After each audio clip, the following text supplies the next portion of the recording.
Rakaat pertama kulhu, rakaat kedua dah apa-apa kulhu lagi, asal duha terjaga. Betul? Witir jangan lewat satu malam tidak witir, walaupun tidak tahajud. Iman sah witir tanpa tahajud? Boleh witir walaupun tidak tahajud, boleh witir walaupun tidak salat malam. Saya punya kebiasaan, habis isya sunnah ba'diyah, habis itu 3 rakaat sunnah witir, 2 rakaat muqaddimah witir, salam, baru 1 rakaat witir, sudah selesai. Saya beraktivitas kembali, ada jadual, ada ini, apa kemana saya pulang ke rumah istirahat. Kalau saya bangun tahajud, saya bisa tahajud, belum azan subuh saya masih bisa laksanakan tahajud, tapi tidak boleh witir lagi karena sudah witir duluan, sudah selesai. Rasulullah SAW bersabda, Inna Allah witir, yuhibbul witir fa'autiru. Allah maha witir, Allah cinta witir, jagalah witir. Amirul Mu'minin Umar bin Khattab ketika ditanya, kenapa wahai Amirul Mu'minin suka witir sebelum tidur? Kata beliau, saya khawatir meninggal dunia dalam keadaan tidur belum witir.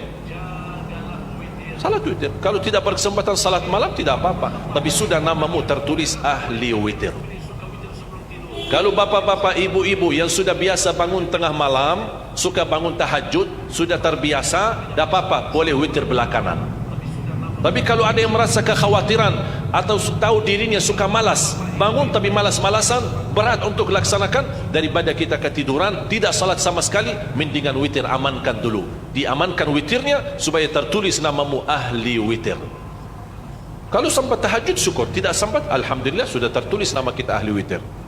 Termasuk baca Quran, sedekah subuh, termasuk amalan yang sangat mudah tapi sangat terbaik dan agung manfaatnya, bahkan dahsyat balasan Allah.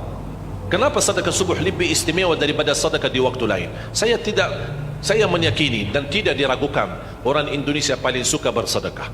Setiap majlis ta'lim, setiap ada acara kegiatan majlis ta'lim atau kota amal di waktu Jumat, dimanapun ada orang Indonesia pasti suka bersedekah, beramal saleh, mengisi kota amal. Tapi yang perlu diperhatikan pertama sedekah subuh. Kenapa sedekah subuh lebih istimewa? Karena ada malaikat yang Allah turunkan, tugasnya cuma satu, mendoakan orang yang bersedekah di subuh hari. Siapa yang tidak mau doa malaikat? Yang kedua, di subuh hari selalu kita bersedekah, termasuk di waktu subuh maupun di waktu lain. Sering saya memperhatikan jarang jamaah menggunakan doa sesudah sedekah. Padahal doa sesudah sedekah atau sedekah disertai doa dahsyat, bahkan doa terjamin makbul. Saya harap mulai hari ini sudah siapkan kota amal di rumah. Bapa punya satu, istri punya satu, anak-anak masing punya satu. Apa itu botol, apa itu kaling, apa itu kotak, terserah. Setiap waktu subuh sebelum beraktivitas isi sedekahnya. Kalau bisa isi disertai doa, pasti banyak hajat bapak ibu. Ya Allah, dengan berkat sedekah ini sembuhkan kedua orang tuaku kalau sakit. Ya Allah, dengan berkat sedekah ini sembuhkan penyakitku, sudah lama saya menderita sakit belum bisa sembuh. Ya Allah, dengan berkat sedekah ini karuniailah kepada aku dan keturunanku menjadi penghafal Al-Quran. Ya Allah, dengan berkat sedekah ini berikan kemudahan bisa ke tanah suci haji dan umrah dan ziarah Nabi Muhammad sallallahu alaihi wasallam. Ya Allah, dengan berkat sedekah ini anakku sedang ujian, termasuk anak-anak, ajarin anak isi sedekah, anak doa, ya Allah saya lagi ujian, mudahkan ujian saya. Ya Allah, dengan berkat sedekah ini titipkan pahala sedekahku untuk kedua orang tuaku. Itu juga boleh, tetapi tolong disesuaikan. Jangan sedekahnya koin-koin tapi doanya sampai terbit matahari. Malu sama Allah. Kelamaan kata malaikat doanya, padahal sedekahnya teng teng teng. Kalau saya usulkan 1 kali sedekah 1 kali hajat. Termasuk anak-anak muda yang sedang melamar kerjaan, isi sedekahnya, ya Allah mohon dengan berkat sedekah ini mudahkan lamaran kerjaan saya supaya diterima, menjadi kerjaan yang membawa rezeki yang halal. Termasuk jodoh, termasuk keluarga yang sudah lama menikah belum punya keturunan. Saya punya teman 17 tahun tidak punya keturunan, dia menggunakan sedekah subuh sama istighfar, alhamdulillah 6 bulan kemudian beliau telefon saya, istrinya hamil. Saya sendiri 13 tahun tidak punya keturunan, secara medis normal, sehat, tidak ada masalah, 13 tahun tidak punya anak. Saya menggunakan rutin sedekah subuh, alhamdulillah diberikan oleh Allah Subhanahu wa taala 3 anak. Kalau istri baru 1. Dahsyat manfaatnya sedekah subuh untuk hajat kita. Kapan saja Bapak Ibu bersedekah, jangankan hanya sedekah subuh. Kalau bisa sedekah subuh menjadi amal ibadah yang tetap. Selain sedekah subuh, kalau anda gunakan sedekah dimanapun, termasuk di hari Jumat, isi kotak amal, jangan lupa disertai doa. Sebutkan hajatmu. Siap? Kira-kira mudah? Apa yang saya berikan bisa difahami? Mudah diingat? Mudah dihafal? Mudah diamalkan? InsyaAllah masuk surga. Saya hanya mampu mendoakan dan mengajak dalam kesempatan ini semua jamaah, ayo mari kita sama-sama. Karena saya merasa Al-Quran ini bukan milik keluarga Ali Jabir, tapi Al-Quran milik kita bersama. InsyaAllah kita bersama-sama mampu mewujudkan 1 juta penghafal Al-Quran. Kalau besok kita dipanggil oleh Allah Subhanahu Wa Taala duluan, InsyaAllah kuburan kita yang sempit dan gelap Allah jadikan lubang, dan juga Allah jadikan raudhah min riyadil jannah, taman dari taman surga. Dan Allah salurkan cahaya. Kita tanya sama malaikat, itu cahaya dari mana? Ternyata para penghafal Al-Quran yang kita bina, Allah salurkan bacaan-bacaan mereka sampai kita di hari kiamat. Ingat Bapak Ibu, kita di alam kubur, di tempat yang gelap dan sempit, bakal lebih lama usia kita di kubur daripada usia kita di dunia. Kita aja di dunia yang begitu luas merasa kesempitan. Bagaimana nanti kalau di kuburan sendiri memang dia dalam kondisi sempit.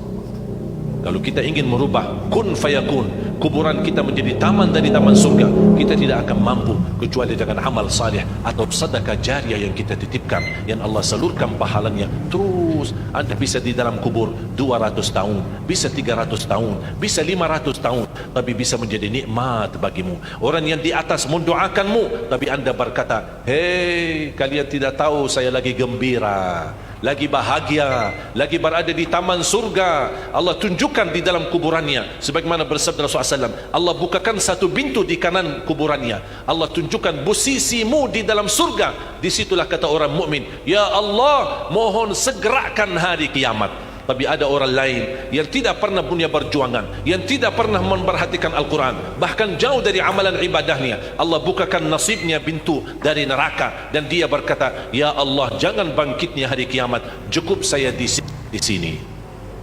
Na'udzubillahi min dzalik. Tinggal kita milih Bapak Ibu. Allah tidak pernah maksa. Allah tidak pernah maksa. Allah hanya menawarkan 10 kebaikan. Setiap kita bersedekah, Allah lipatkan 10 kali ganda.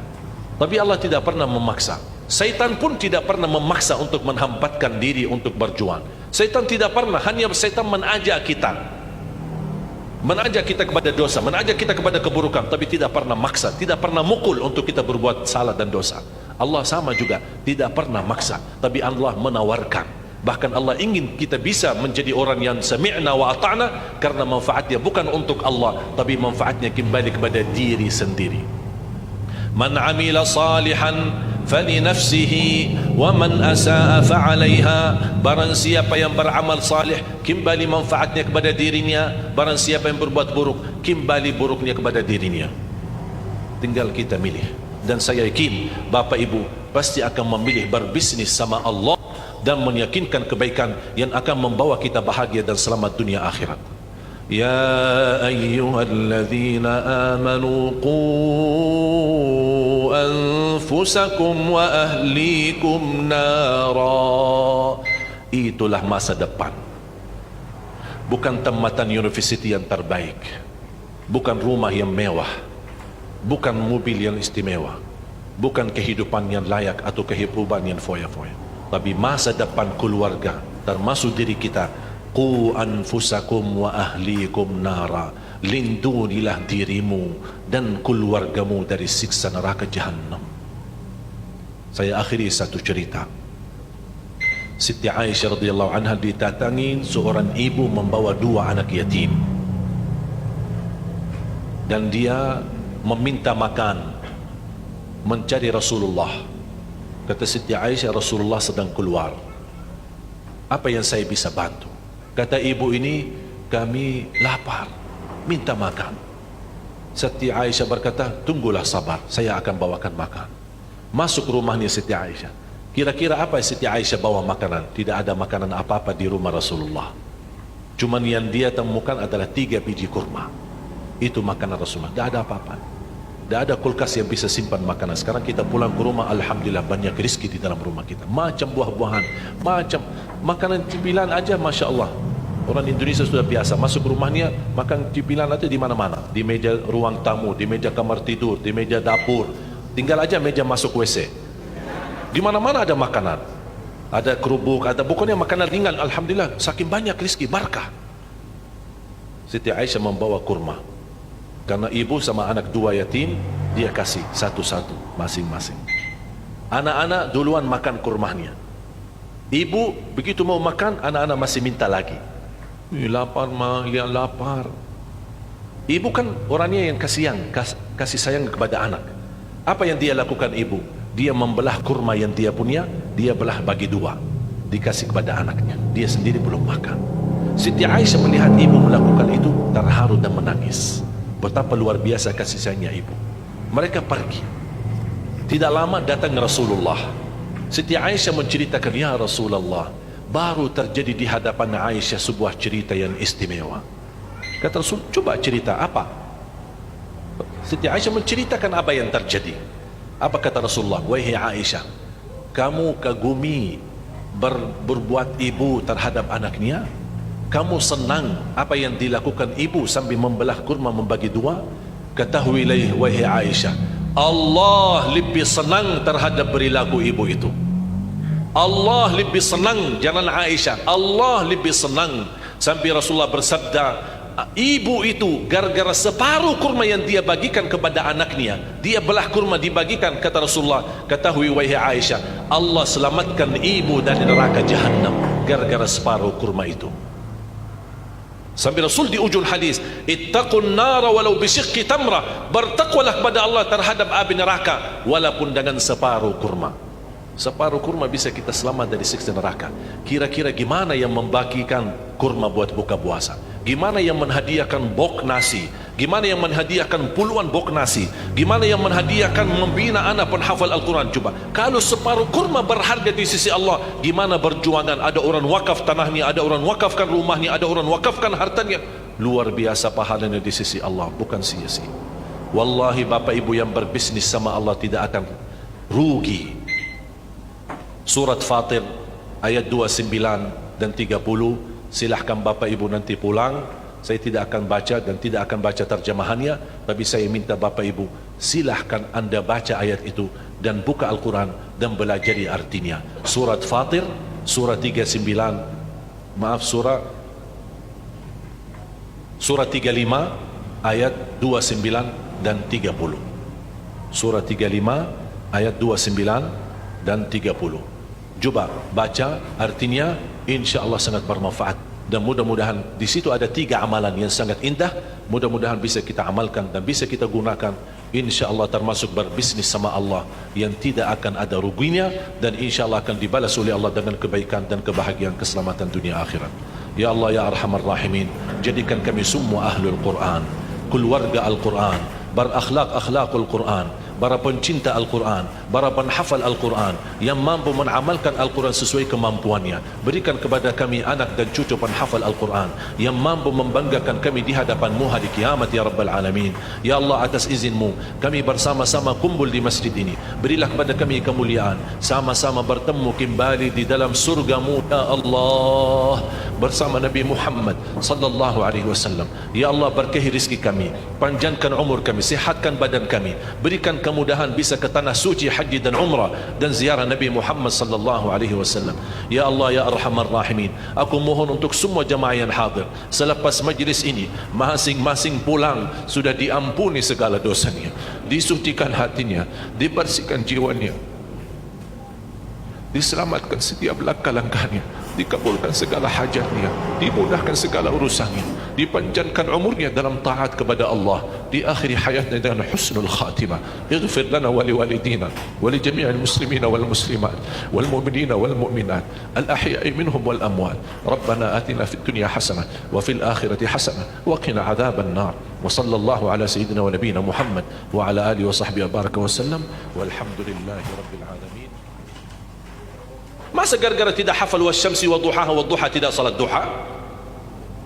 Walaupun tidak hafal, mohon maaf, hafal qulhu, baca qulhu. Rakaat pertama qulhu, rakaat kedua tak apa-apa qulhu lagi. Asal duha terjaga. Betul? Witir, jangan lewat satu malam tidak witir.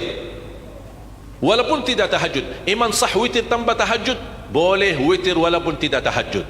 Boleh witir walaupun tidak salat malam. Saya punya kebiasaan, habis Isya sunnah ba'diyah, habis itu 3 rakaat sunnah witir, 2 rakaat muqaddimah witir, salam, baru 1 rakaat witir, sudah selesai. Saya beraktivitas kembali, ada jadwal, ada ini, apa kemana saya pulang ke rumah istirahat. Kalau saya bangun tahajud, saya bisa tahajud, belum azan subuh saya masih bisa laksanakan tahajud, tapi tidak boleh witir lagi karena sudah witir duluan, sudah selesai. Rasulullah SAW bersabda, Inna Allah witir, yuhibbul witir, fa'autiru. Allah maha witir, Allah cinta witir, jagalah witir. Amirul Mu'minin Umar bin Khattab ketika ditanya, kenapa wahai Amirul Mu'minin suka witir sebelum tidur? Kata beliau, saya khawatir meninggal dunia dalam keadaan tidur belum witir. Salat witir, kalau tidak berkesempatan salat malam tidak apa-apa, tapi sudah namamu tertulis ahli witir. Kalau bapak-bapak, ibu-ibu yang sudah biasa bangun tengah malam, suka bangun tahajud, sudah terbiasa, tak apa-apa, boleh witir belakangan. Tapi kalau ada yang merasa kekhawatiran atau tahu dirinya suka malas, bangun tapi malas-malasan, berat untuk laksanakan, daripada kita ketiduran, tidak salat sama sekali, mendingan witir, amankan dulu. Diamankan witirnya supaya tertulis namamu ahli witir. Kalau sempat tahajud syukur, tidak sempat, alhamdulillah sudah tertulis nama kita ahli witir. Termasuk baca Quran, sedekah subuh, termasuk amalan yang sangat mudah tapi sangat terbaik dan agung manfaatnya, bahkan dahsyat balasan Allah. Kenapa sedekah subuh lebih istimewa daripada sedekah di waktu lain? Saya meyakini dan tidak diragukan, orang Indonesia paling suka bersedekah. Setiap majlis ta'lim, setiap ada acara kegiatan majlis ta'lim atau kota amal di waktu Jumat, dimanapun ada orang Indonesia pasti suka bersedekah, beramal saleh, mengisi kota amal. Tapi yang perlu diperhatikan pertama sedekah subuh. Kenapa sedekah subuh lebih istimewa? Karena ada malaikat yang Allah turunkan, tugasnya cuma satu, mendoakan orang yang bersedekah di subuh hari. Siapa yang tidak mau doa malaikat? Yang kedua, di subuh hari selalu kita bersedekah, termasuk di waktu subuh maupun di waktu lain. Sering saya memperhatikan jarang jamaah menggunakan doa sesudah sedekah.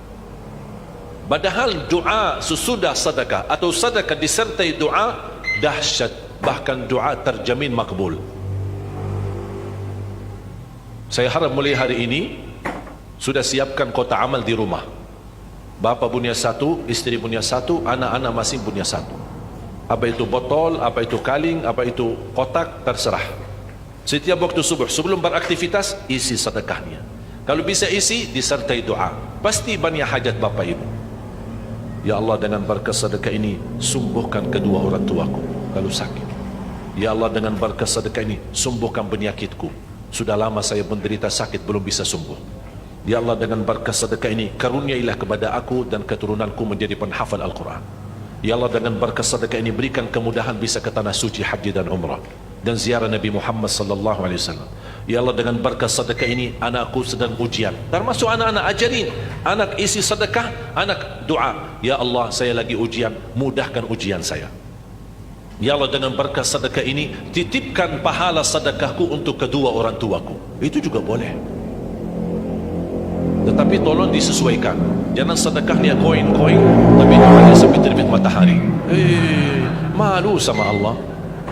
Di kelamaan kata malaikat doanya, padahal sedekahnya deng deng deng. Kalau saya usulkan, 1 kali sedekah 1 kali hajat. Termasuk anak-anak muda yang sedang melamar kerjaan, isi sedekahnya, ya Allah mohon dengan berkat sedekah ini mudahkan lamaran kerjaan saya supaya diterima, menjadi kerjaan yang membawa rezeki yang halal. Termasuk jodoh, termasuk keluarga yang sudah lama menikah belum punya keturunan. Saya punya teman 17 tahun tidak punya keturunan, dia menggunakan sedekah subuh sama istighfar, alhamdulillah 6 bulan kemudian beliau telefon saya, istrinya hamil. Saya sendiri 13 tahun tidak punya keturunan, secara medis normal, sehat, tidak ada masalah, 13 tahun tidak punya anak. Saya menggunakan rutin sedekah subuh, alhamdulillah diberikan oleh Allah Subhanahu wa taala 3 anak. Kalau istri baru 1. Dahsyat manfaatnya sedekah subuh untuk hajat kita. Kapan saja bapak ibu bersedekah, jangankan hanya sedekah subuh, kalau bisa sedekah subuh menjadi amal ibadah yang tetap. Selain sedekah subuh, kalau anda gunakan sedekah dimanapun, termasuk di hari Jumat, isi kotak amal, jangan lupa disertai doa. Sebutkan hajatmu. Siap? Kira-kira mudah? Apa yang saya berikan bisa difahami? Mudah diingat? Mudah dihafal? Mudah diamalkan? InsyaAllah masuk surga. Saya hanya mampu mendoakan dan mengajak dalam kesempatan ini semua jamaah, ayo mari kita sama-sama. Karena saya merasa Al-Quran ini bukan milik keluarga Ali Jabir, tapi Al-Quran milik kita bersama. InsyaAllah kita bersama-sama mampu mewujudkan 1 juta penghafal Al-Quran. Kalau besok kita dipanggil oleh Allah Subhanahu Wa Taala duluan, InsyaAllah kuburan kita yang sempit dan gelap Allah jadikan lubang, dan juga Allah jadikan rawdah min riyadil jannah, taman dari taman surga. Dan Allah salurkan cahaya. Kita tanya sama malaikat, itu cahaya dari mana? Ternyata para penghafal Al-Quran yang kita bina, Allah salurkan bacaan-bacaan mereka sampai kita di hari kiamat. Ingat Bapak Ibu, kita di alam kubur, di tempat yang gelap dan sempit, bakal lebih lama usia kita di kubur daripada usia kita di dunia. Kita aja di dunia yang begitu luas merasa kesempitan. Bagaimana nanti kalau di kuburan sendiri memang dia dalam kondisi sempit.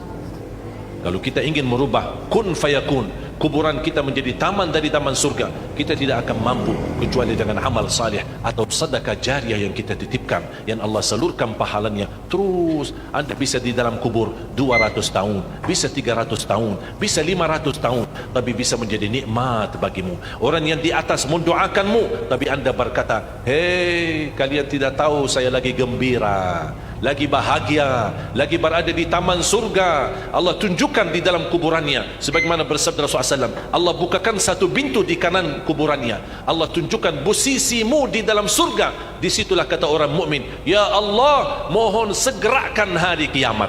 Tapi ada orang lain yang tidak pernah punya perjuangan, yang tidak pernah memperhatikan Al-Quran, bahkan jauh dari amalan ibadahnya. Allah bukakan nasibnya pintu dari neraka, dan dia berkata, ya Allah, jangan bangkitnya hari kiamat, cukup saya di sini. Na'udzubillahi min zalik. Tinggal kita milih Bapak Ibu. Allah tidak pernah maksa. Allah tidak pernah maksa. Allah hanya menawarkan 10 kebaikan. Setiap kita bersedekah, Allah lipatkan 10 kali ganda. Tapi Allah tidak pernah memaksa. Syaitan pun tidak pernah memaksa untuk menghambatkan diri untuk berjuang. Syaitan tidak pernah, hanya syaitan mengajak kita kepada dosa, mengajak kita kepada keburukan, tapi tidak pernah maksa, tidak pernah mukul untuk kita berbuat salah dan dosa. Allah sama juga, tidak pernah maksa, tapi Allah menawarkan. Bahkan Allah ingin kita bisa menjadi orang yang sami'na wa ata'na, karena manfaatnya bukan untuk Allah, tapi manfaatnya kembali kepada diri sendiri. Man amila salihan falinafsihi wa man asaa fa'alaiha. Barang siapa yang beramal salih, kembali manfaatnya kepada dirinya. Barang siapa yang berbuat buruk, kembali buruknya kepada dirinya. Tinggal kita milih. Dan saya yakin Bapak Ibu pasti akan memilih berbisnis sama Allah dan meyakinkan kebaikan yang akan membawa kita bahagia dan selamat dunia akhirat.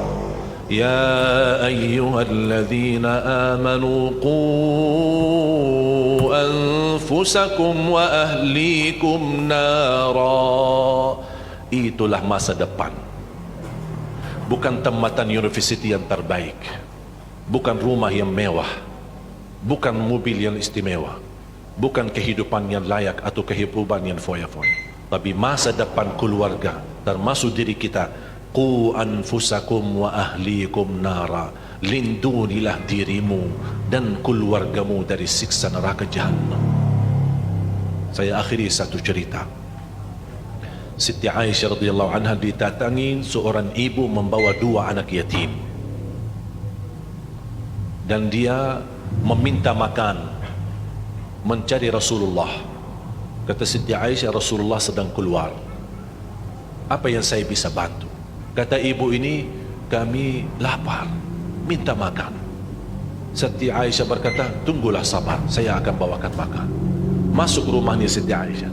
Kira-kira apa Siti Aisyah bawa makanan? Tidak ada makanan apa-apa di rumah Rasulullah. Cuman yang dia temukan adalah 3 biji kurma. Itu makanan Rasulullah, tidak ada apa-apa. Tidak ada kulkas yang bisa simpan makanan. Sekarang kita pulang ke rumah, alhamdulillah banyak rezeki di dalam rumah kita. Macam buah-buahan, macam makanan cemilan aja, Masya Allah. Orang Indonesia sudah biasa masuk rumahnya makan cemilan itu di mana-mana, di meja ruang tamu, di meja kamar tidur, di meja dapur. Tinggal aja meja masuk WC. Di mana-mana ada makanan. Ada kerupuk, ada pokoknya makanan ringan. Alhamdulillah, saking banyak rezeki barakah. Siti Aisyah membawa kurma. Karena ibu sama anak dua yatim, dia kasih satu-satu masing-masing. Anak-anak duluan makan kurmanya. Ibu begitu mau makan, anak-anak masih minta lagi. Lapar mah, dia lapar. Ibu kan orangnya yang kasih sayang kepada anak. Apa yang dia lakukan ibu? Dia membelah kurma yang dia punya, dia belah bagi dua, dikasih kepada anaknya. Dia sendiri belum makan. Siti Aisyah melihat ibu melakukan itu, terharu dan menangis. Betapa luar biasa kasih sayangnya ibu. Mereka pergi. Tidak lama datang Rasulullah. Siti Aisyah menceritakan, ya Rasulullah, baru terjadi di hadapan Aisyah sebuah cerita yang istimewa. Kata Rasul, coba cerita apa? Siti Aisyah menceritakan apa yang terjadi. Apa kata Rasulullah? Wahai Aisyah, kamu kagumi berbuat ibu terhadap anaknya? Kamu senang apa yang dilakukan ibu sambil membelah kurma membagi dua? Ketahuilah wahai Aisyah, Allah lebih senang terhadap perilaku ibu itu. Allah lebih senang, jangan Aisyah, Allah lebih senang. Sampai Rasulullah bersabda, ibu itu gara-gara separuh kurma yang dia bagikan kepada anaknya, dia belah kurma dibagikan, kata Rasulullah, ketahui wahai Aisyah, Allah selamatkan ibu dari neraka Jahannam gara-gara separuh kurma itu.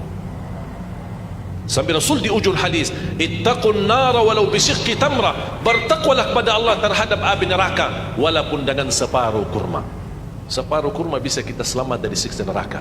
Kira-kira gimana yang membagikan kurma buat buka puasa? Gimana yang menghadiahkan bok nasi? Gimana yang menghadiahkan puluhan bok nasi? Gimana yang menghadiahkan membina anak penghafal Al-Quran? Coba, kalau separuh kurma berharga di sisi Allah, gimana berjuangan? Ada orang wakaf tanahnya, ada orang wakafkan rumahnya, ada orang wakafkan hartanya. Luar biasa pahalanya di sisi Allah, bukan sia-sia. Wallahi bapak ibu yang berbisnis sama Allah tidak akan rugi. Surat Fatir ayat 29 dan 30, silahkan bapak ibu nanti pulang. Saya tidak akan baca dan tidak akan baca terjemahannya, tapi saya minta bapak ibu silahkan anda baca ayat itu dan buka Al-Quran dan belajari artinya. Surat Fatir surat 35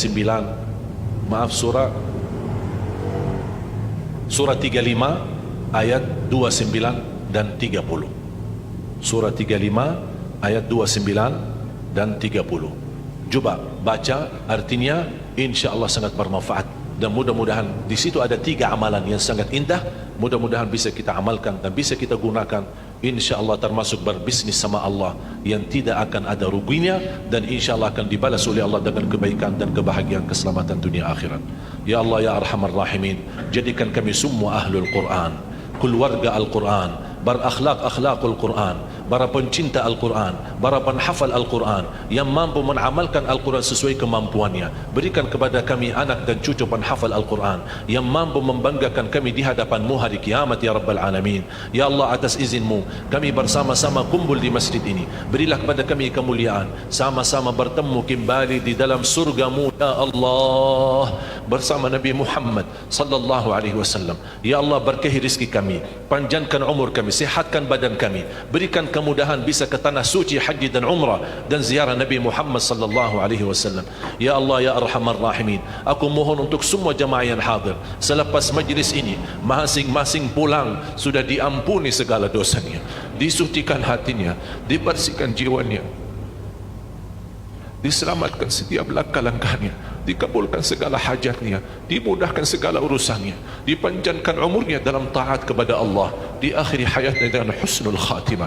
Ighfir lana wa liwalidina wa li jami'il muslimina wal muslimat wal mu'minina wal mu'minat al ahya'i minhum wal amwat. Rabbana atina fid dunya hasanah wa fil akhirati hasanah wa qina adzaban nar. Wa sallallahu ala sayyidina wa nabiyina Muhammad wa ala alihi wa sahbihi wa baraka wa sallam walhamdulillahi rabbil alamin. Laili idza saja. Masa gara-gara tidak hafal wasyamsi wa duhaha wa duha tidak salat duha? Walaupun tidak hafal, mohon maaf, hafal qulhu, baca qulhu. Rakaat pertama qulhu, rakaat kedua tak apa-apa qulhu lagi. Asal duha terjaga. Betul? Witir, jangan lewat satu malam tidak witir. Walaupun tidak tahajud. Iman sah witir tanpa tahajud. Boleh witir walaupun tidak tahajud. Boleh witir walaupun tidak salat malam. Saya punya kebiasaan, habis Isya sunnah ba'diyah, habis itu 3 rakaat sunnah witir, 2 rakaat muqaddimah witir, salam, baru 1 rakaat witir, sudah selesai. Saya beraktivitas kembali, ada jadwal, ada ini, apa kemana saya pulang ke rumah istirahat. Kalau saya bangun tahajud, saya bisa tahajud, belum azan subuh saya masih bisa laksanakan tahajud, tapi tidak boleh witir lagi karena sudah witir.